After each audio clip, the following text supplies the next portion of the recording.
Well, good morning everybody. I'm here at the mound pond, which is still holding water. This is one I talk about a lot. It's the only pond that I personally dug up that holds water, so we've got a lot of clay in this area here.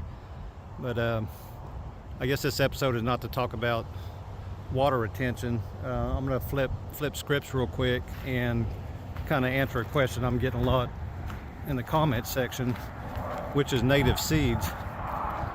So I'm just going to try to do this slow. So here's a mound pond, and let's go uphill.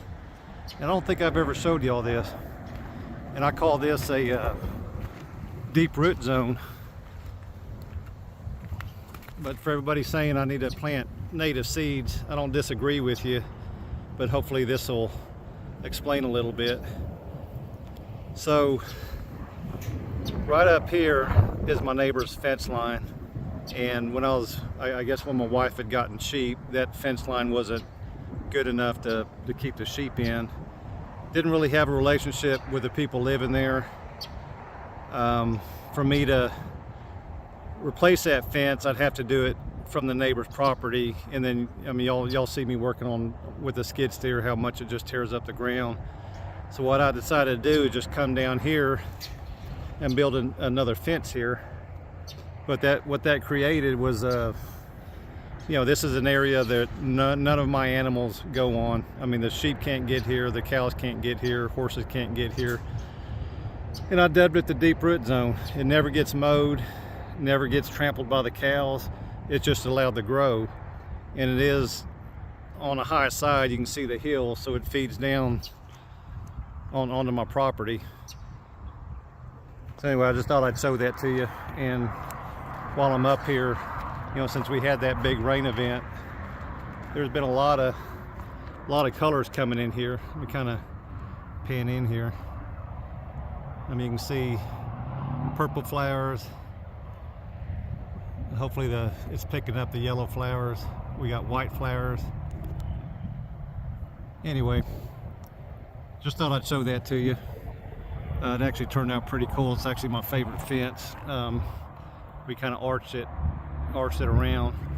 But anyway, to kind of also tell you, there's the mobile home right there. So below that is the encroachment pond, and just on the other side of the mobile home is the encroachment area where they're doing the subdivision. This house that sits over here kind of cuts back in, so they're dealing with the encroachment also. I'm actually going to start out here again. I'm at the mound pond, but we're going to look down through that opening there. You probably see an electric fence running through here. Everything past that is another, I call it deep root zone. I don't let the cows or any animals down there, and it's a very good chunk of property. But I'm fixing to walk over there. I just wanted to give you a kind of perspective of where I'm at. So we have nicknamed this tree the Grimm tree. It kind of reminds us of, the storybook of the dense forest with the brothers Grimm. This kind of reminded us of that, so that's what my wife named this. The bad thing about this tree is it's in the area of what the government's going to take. Like I said, we've got you'll see cars over here, but there goes one. Anyway, that highway is being widened, and this is not my property here. This is kind of a square cut out of my property, but this whole property line here is being taken by the government, and they're actually coming further back. So this Grimm tree is actually in line to be part of the highway, and it's a very, very sad thing. It is a cedar elm, which is not the greatest tree. They're very weak. They're always dropping branches, but this one here is just so majestical. It's just huge. We actually went in, and you'll see, like, I don't know if you see the Mustang grapevines hanging down. I don't know how it happened, but I mean, the Mustang grapes were going up 30 feet, without hitting a limb to get up to the branches up here, which is pretty amazing. But I brought an arborist in, and they actually cut all the Mustang grapes. You can see a big section here. Anyway, he said it would add life to the tree, but it is a weak tree. I think it's a fast-growing tree. It's a weak tree, but I mean, it's just a beautiful tree. And we're also at the convergence of my 3 water flows. I'm gonna come up to the tree here, see if I can do something to kind of give you the size of it. I mean, it's probably a good 3 feet or a meter this way easily. Gnarly looking thing. Anyway, so we're at the convergence of my 3 flows. Right here is my main flow, which is my big ponds, and then coming in through here is my diagonal flow, and then right behind this building over here is my highway flow. In fact, I think you can see a brush dam over there on the highway flow, and there again, that highway flow is going to be taken over by the government. But this whole area here is another deep root zone, but it's even better than that. It's a thicketed forest kind of thing, and I don't even go in there. I mean, it's kind of sad because this is my thickest area of just dense undisturbed land, but it's also going to go away from the highway expansion. But I'm gonna walk around here and kind of give you a better picture and kind of show you where I'm at. And I am going to, for the hardcore viewers, I mean, I got a few of y'all that are really getting in depth on my project, and I appreciate that, but it's hard for y'all to understand the whole flow and everything. So I'm actually gonna, it may take me about 2 weeks, but I'm gonna get a drone down view picture of my whole property and just sit with a marker and show you the 3 different flows. And I do, when I talk about it, if I haven't done it religiously, I'll start doing it religiously, which is where I'm at. I'll call it main flow, diagonal flow, and highway flow. Anyway, we're looking, you can see an electric fence here. So this is low side of the property. So they never go on this side here, and they never go on here. When I say never over here, they may go on here 1 or 2, the cows may go on here 1 or 2 days a year, but they never go onto this property. I'm trying to show a better picture for you. Anyway, there are the cows right there.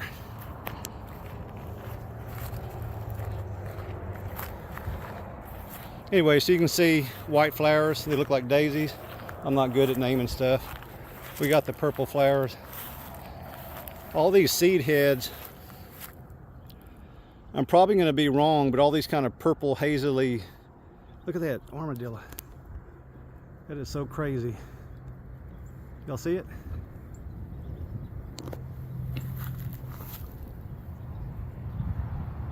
It's just so unusual for them to be out in the middle of the day. He was out during the eclipse, which I thought was weird, but maybe he just does it every day. Anyway, these purplish seed heads, when I tried to find out what they were, I think that the King Ranch actually imported them in for their ranch, and they became an invasive in Texas, so they're everywhere. And they're terrible because if you don't mow them low, you know, I'm talking about people that want a manicured lawn, you can't set this at like 6 inches high and mow. It just won't even touch these stalks. It'll just be this uneven, nasty looking mess. But if you get down to 4 inches or lower, it'll cut clean. But I want to say King Ranch Blue Stem, maybe what it was named, but I think it became an invasive, and it's everywhere. They brought it in for cattle feed, grass. Anyway, so getting back on topic here, sorry about that. We've got the old pond is right here. So this is in line. If you go above that, we've got the one log dam. Above that, we've got the new pond, then my sediment pond, and then it finishes out on a paved road. So that's what I call the main flow. After the old pond, I left it as a zone 7 thicket, untouched, and very hard to walk through. Not that I try to walk through it, I just leave it alone. Anyway, I guess I want to just let some of the viewers know that, yeah, I do throw out a deer food plot mix. That stuff, I don't consider it anything that establishes. I have planted a native seeds when the big project was done by Zach, which was the new pond and the sediment pond and the terrace. I mean, we did a lot of native seeding. I mean, I think it's called the Native Seed Company, but they break it down into so many different categories. There's a wildflower mix, there's a specific seed mix for dams, upper slopes, lower slopes, wetlands. There's so many different ones, but we did identify the different little pockets we had on the land and bought probably 4 or 5 different seed mixes and spread them out. But it still comes back to, you know, the stuff I'm doing now. If I'm digging a little pond and I'm tearing up a little bitty area, you know, I just truly believe that the seed bank exists in the soil. I mean, we have a massive soil seed bank. And if I throw out a deer food plot mix, I'm trying to get a germination quick to stop the erosion.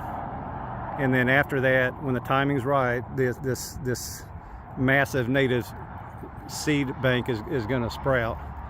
Now, there are some problems with this, and that's the encroachment of other grasses. Like I said, I'll research this more and put it in the comments, but this is taken over. I mean, you can look at the seed heads, that's when you can see it, but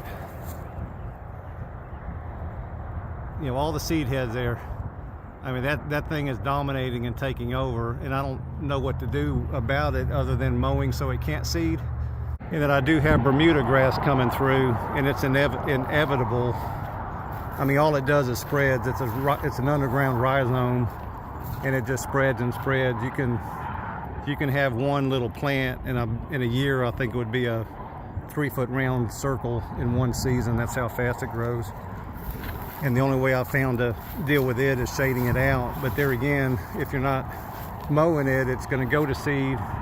That seed's going to be carried down. It's going to reestablish somewhere else. So that, like I said, there again, just talking a little bit of why I mow. I mean, it's a management thing. But like I said, hopefully you see the wildflowers and understand a little bit of what I'm doing out here. Let me go in here real quick, see if there's anything to see.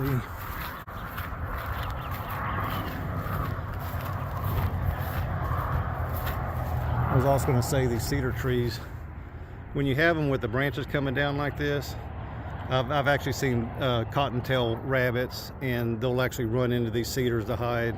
This isn't a good example because you'll get them where it's just all solid cedars, but they can just run right in it.